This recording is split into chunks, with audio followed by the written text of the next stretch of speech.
అశ్వ సంవత్సరంలో కైలాస యాత్ర Sri Gayatri tours and travels 8977349696.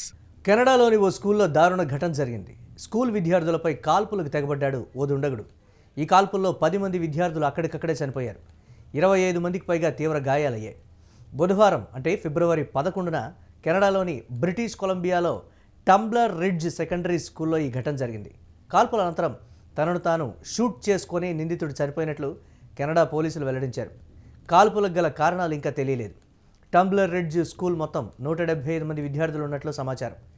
కెనడాలో పాఠశాలల్లో ఇలాంటి ఘటన ఇదే తొలిసారి. సహాయక చర్యలు ఇంకా కొనసాగుతున్నటువంటి పరిస్థితి ఉంది. కెనడా బ్రిటిష్ కొలంబియాలోని టంబ్లర్ రిడ్జ్ సెకండరీ స్కూల్లో ఈ కాల్పుల ఘటన చోటు చేసుకుంది.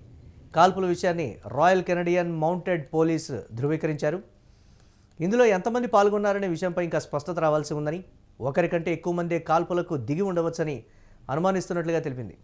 తాము జరిపినటువంటి ఎదురు కాల్పుల్లో ఒకరు మరణించగా మరో యాక్టివ్ షూటర్ హై స్కూల్ ఆవరణలో ఉన్నట్లుగా నిర్ధారించారు. ఇక ఈ కాల్పులకు తెగబడినటువంటి వారిలో ప్రధాన అనుమానితుడు మృతి చెందినట్లు భావిస్తున్నామని కెనడియన్ పోలీసులు వెల్లడించినట్లు ఫాక్స్ న్యూస్ తెలిపింది.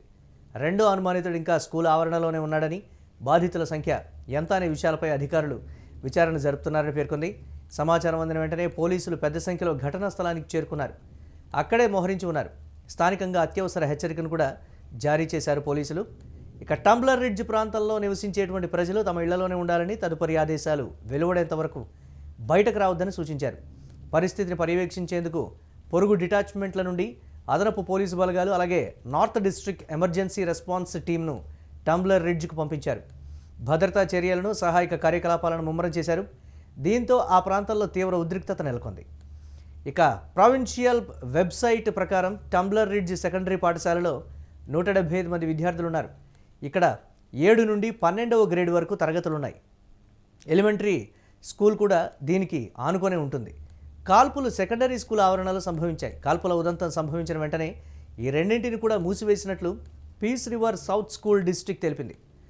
ఆర్సీఎంపీ అంబులెన్స్ సహాయంతో సహా అదనపు బలగాలను సంఘటనా స్థలానికి పంపినట్లుగా పీస్ రివర్ సౌత్ ప్రతినిధి లారీ న్యూఫెల్డ్ తెలిపారు. People have been triaged. I understand that there are 10 people in total who are dead. Two different sites. 8 of the people who died as a result of the shootings were at the school, including an individual we understand is the suspected shooter, who is believed to have died of a self-inflicted gunshot wound. There are about 25 people who have been triaged by health authorities with various physical injuries, some profoundly serious, and some more minor injuries. Of crisis following one of the worst mass shootings in our province's and country's history. This is a devastating day for a close-knit community, and the loss being felt